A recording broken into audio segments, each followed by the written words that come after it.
జిల్లా ఒంగోలులో జరిగిన ఆదివాసీ దినోత్సవ కార్యక్రమంలో పాల్గొన్న మంత్రివర్యులు డాక్టర్ డోలా బాలవీరాంజనేయ స్వామి, ఒంగోలు ఎమ్మెల్యే దామచల జనార్దన్ మరియు అధికారులు, ఆదివాసీలు పాల్గొన్నారు.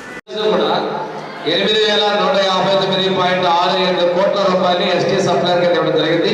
ఎక్కడైతే రోడ్డు కూడా లేనటువంటి కొండవాళ్ళ ప్రాంతాల్లో ఈ రోజు పెద్ద ఎత్తున రోడ్ల నిర్మాణాలు చేస్తా ఉన్నాం. ఇవన్నింటినీ కూడా మీరందరూ కూడా సోషల్ మీడియాలో కూడా చూశారు.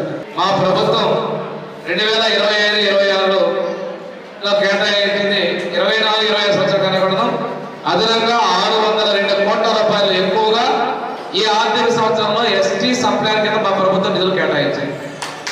రెండవది ఉచిత విద్యుత్ కోసం 200 యూనిట్ల ఉచిత విద్యుత్ కోసం ఇలా చాలా మంది కరెంట్ బిల్లు రావట్లేదమ్మా.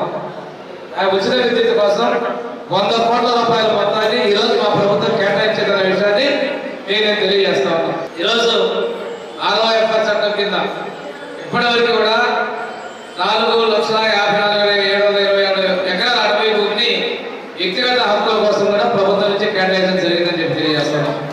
ఈరోజు గుర్తించబడినటువంటి 13 జిల్లాల్లో విస్తరించినటువంటి 4,152 పీవీటీజీ ఆవాసాల్లోకి మనము 11 పథకాలు కూడా విస్తరింపజేయడం కూడా జరిగిందనే విషయాన్ని మేము తెలియజేస్తున్నాం.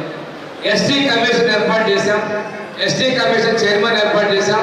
చైర్మన్ కూడా మన జిల్లాలో కూడా పర్యటనలు చేస్తూ ఎస్టీలకి, గిరిజనులకు ఉన్నటువంటి సమస్యలు వాటి పరిష్కారం కోసం ఎస్టీ కమిషన్ ని చర్యలు తీసుకుంటుందని కూడా ఈ సందర్భంగా మేము తెలియజేస్తున్నాం.